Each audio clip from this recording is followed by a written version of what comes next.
Microsoft Intune is a cloud-based device and app management service used by companies to secure, manage, and control work devices. Here's how Microsoft Intune works step by step. First, devices are enrolled into Intune. This can be a Windows PC, Mac, iPhone, iPad, or Android phone. Enrollment usually happens when an employee signs in with a work or school Microsoft account.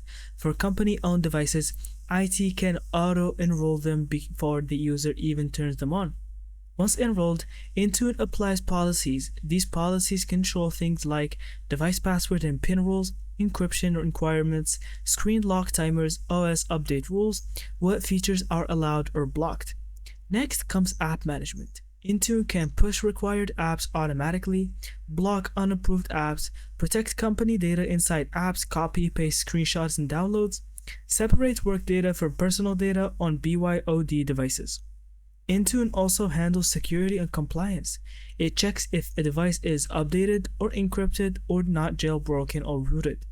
If a device breaks the rules, Intune can restrict access or wipe only work data without touching personal files. Finally, Intune integrates with Microsoft Entra ID, Azure AD, and conditional access, meaning only secure compliant devices can access email, Teams, OneDrive, or SharePoint. In simple terms, Intune lets IT control and protect work data from any device from anywhere. Thank you so much for watching. I hope you found this video helpful, and don't forget to leave us your thoughts in the comments.